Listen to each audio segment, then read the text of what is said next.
spoke to Will Harvey from 258 Management yesterday. It seems all indications from the AJ team is to fight on.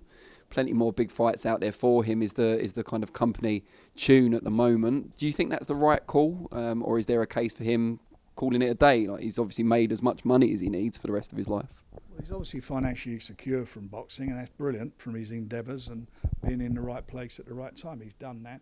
He didn't. The end of the fight, he didn't seem to take it. Obviously, he never took it well.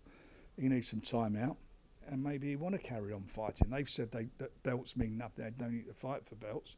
So I don't know what he does fight for. But whatever he does to get himself into a position to fight, to get involved in a big fight again, he's going to have to fight to get into contention.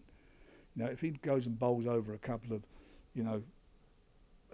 journeyman type of fighters, I don't think that's going to do him any good.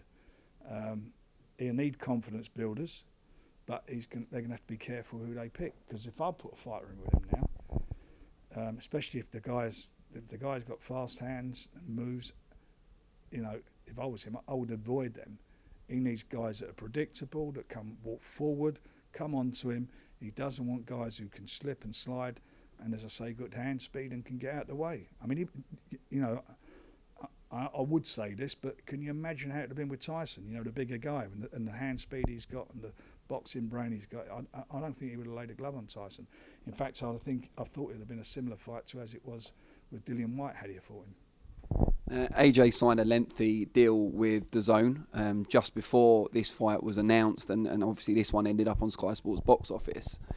How much of a blow is this to DAZN and their business, particularly in the UK, that AJ's had a second consecutive defeat before joining them? Well, he's lost 3 of his last 5, hasn't he?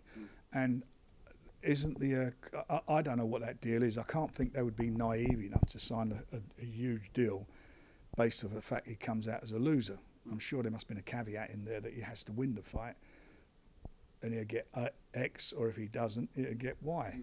That's what you would think. And is he going to fight on and are the fights that he does get involved with, are they going to be, big fights for DAZN? I don't know. I don't really know. There's some good domestic fights, which are world level fights for him here. There's Joe Joyce. There's Daniel Dubois. There's some really good fights there to be made, which I think the public would buy into. And I'd make both of them favourite. Now, but would those fights be on DAZN? Well, they wouldn't, would they? I mean, he's the B side of the card now. He's not the A side anymore. He's the B side. I mean, he's the guy who's lost 3 of his last 5 fights.